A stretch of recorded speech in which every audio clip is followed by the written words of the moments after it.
ফাগুনের আগুন লেগেছে নবীন হৃদয়ে, সেজেছে বসন্ত আজ পলাশের রঙে। যশোর সরকারি মাইকেল মধুসূদন কলেজে সাংস্কৃতিক সংগঠন উদীচী বিবর্তন ও উচ্চারণের আয়োজনে 2 দিনব্যাপী বসন্ত বরণ উৎসবের প্রথম দিন আজ পালিত হয়েছে।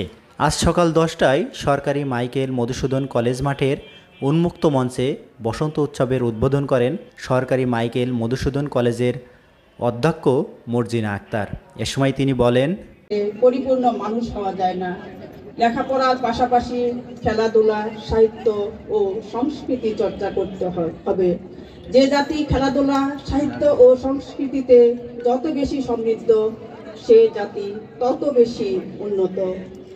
জাতির পিতা বঙ্গবন্ধু শেখ মুজিবুর রহমান যে সোনার বাংলা গড়ার স্বপ্ন দেখেছিলেন, সেই স্বপ্ন বাস্তবায়ন করার জন্য মাননীয় প্রধানমন্ত্রী দুর্বার গতিতে দেশকে সামনের দিকে এগিয়ে নিয়ে যাচ্ছেন। উন্নয়নের এই ধারা অব্যাহত থাকলে 2041 সালের ভিতরেই বাংলাদেশ হবে দক্ষিণ এশিয়ার একটি উন্নত দেশ। আর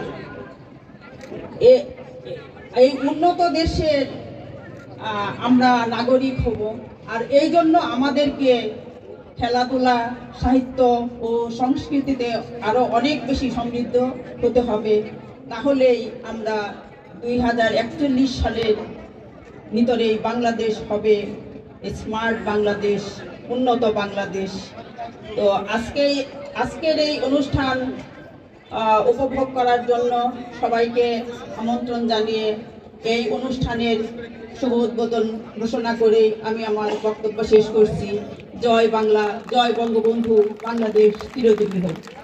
আরও উপস্থিত ছিলেন উদীচী যশোরের সভাপতি তন্দ্রা ভট্টাচার্য, যশোর সরকারি মাইকেল মধুসূদন কলেজের গণিত বিভাগের সহকৃষ্ণ দাস, ইংরেজি বিভাগের সহযোগী অধ্যাপক সুভাষ ভৌমিক, উদ্ভিদ বিজ্ঞানের বিভাগীয় প্রধান অধ্যাপক জিল্লুল বারী, উদীচী সরকারি মাইকেল মধুসূদন কলেজের আহ্বায়ক প্রিয় দত্ত, সদস্য সচিব শিপ্রা ব্যানার্জি, বিবর্তনের সভাপতি শাহরিন সুলতানা নিশি, সাধারণ সম্পাদক তন্ময় রায়, উচ্চারণের সভাপতি সায়ন্তী দেবনাথ, সাধারণ সম্পাদক বসন্ত বিশ্বাস প্রমুখ।